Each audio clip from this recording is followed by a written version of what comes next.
So when I say the name Mozart, what pops into your head? It's that classic image, right? Wolfgang Amadeus Mozart, the ultimate child prodigy, a symbol of pure, effortless genius just flowing out of him. But what if that's not the whole picture? Today, we're going to peel back the curtain on one of history's greatest legends. And look, this wasn't just some random guy's opinion. This quote, it pretty much sums up how everyone in European high society felt. I mean, imagine seeing a 7-year-old perform like that. You wouldn't just think, wow, he's talented. You'd think you were witnessing an actual miracle. And that's the big question we're asking. Was it a miracle? Or was it some of the best marketing of the 18th century? Was this purely raw, innate talent? Or was there a master plan ticking away in the background? All right, let's get into it. Okay, first things first. Let's talk about the legend itself. The story of this kid who just waltzed through Europe and blew everyone's minds with this crazy, almost supernatural talent. And the stories about him? They sound like something out of a movie, but they're all documented. Composing at 5 years old, playing for the Empress at 6. And get this, he could play with a cloth covering the keyboard, just making up complex music on the fly. He even taught himself the violin. Oh, and my favorite bit, he slips on a floor at the palace. The future Queen of France, Marie Antoinette, helps him up, and he just straight up proposes to her. So yeah, the legend, it was totally real. So here's where things get really interesting. His dad, Leopold, sees all this and thinks, okay, this is it. We're taking this show on the road. And we're not talking about a weekend trip here. This was a massive 3.5-year tour all about putting his kids in the spotlight. I mean, just look at this itinerary. They set off from Salzburg and basically crisscross all of Western Europe. They go through Germany to Paris, spend a full year in London, then the Netherlands. It's just mind-boggling. This wasn't a family vacation, right? This was a calculated campaign. The goal was to get Wolfgang in front of every king, queen, and duke that mattered. But behind all the glitz of playing for royalty, the reality on the road was brutal. I mean, it was incredibly tough. Their carriage wheel broke on day 1, talk about a bad omen. The kids were sick all the time. Wolfgang got scarlet fever. His sister, Nannerl, almost died from typhoid. Even Leopold got super sick. So you've got this constant stress, both physically and financially. And the cost? Oh my gosh, someone at the time figured it cost around 20,000 florins. Now, to give you some context, Leopold's yearly salary back home, about 354 florins. So, yeah, this was a massive bet-the-farm kind of gamble. And you can just hear the pressure in Leopold's own letters. He knew they had to look the part. You can't just roll up to the palace in a dusty carriage. They had to travel in noble or courtly style, as he put it. That meant spending money they barely had, all to keep up appearances and protect what he was building, the Mozart brand. Okay, so let's shift gears and look at the music itself. How does a 5-year-old kid even learn to compose? Well, the secret is hidden inside a very special music book.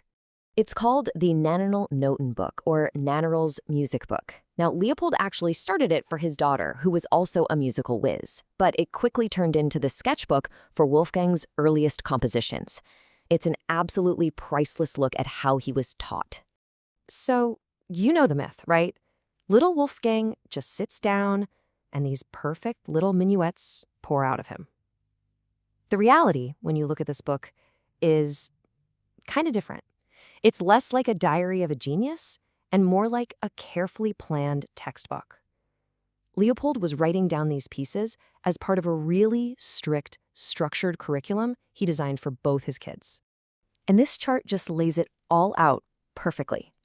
Check out the copyist column. Leopold, Leopold, Leopold. The ideas? Yeah, they were Wolfgang's. But who was writing them down, editing, guiding his hand? His dad. It's not until a bit later that Wolfgang is actually penning the music himself.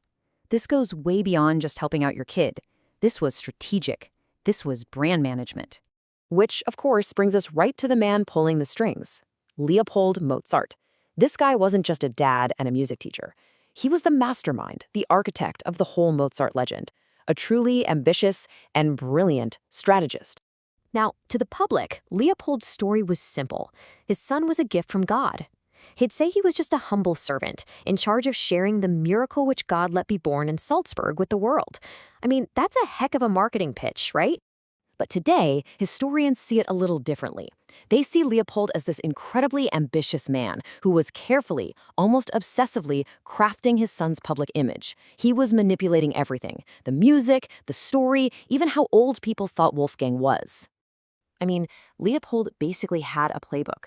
Step 1, intensive training, using that music book as his curriculum. Step 2, get in front of royalty, secure those powerful patrons. Step 3, control the image. He'd often lie about Wolfgang's age, making him seem even younger to amp up that prodigy factor. And step 4, maximize profit. When the royal invitations started to dry up, you know what he did? He had his kids performing in a London tavern, almost like a circus act. This guy had a plan for everything. And this is the key takeaway here. The line between Wolfgang's raw talent and Leopold's heavy-handed guidance? It was blurry, and that was on purpose. It turns out some of Wolfgang's so-called first compositions were actually just arrangements of his dad's music. The Prodigy, it seems, was also a product. So, where does that leave us? How are we supposed to think about Mozart now, knowing that this miracle was also a very carefully managed business project? Well, I think it means we have to hold two seemingly contradictory ideas in our heads at the same time. Truth number 1, Wolfgang's talent was absolutely 100% real and off the charts incredible.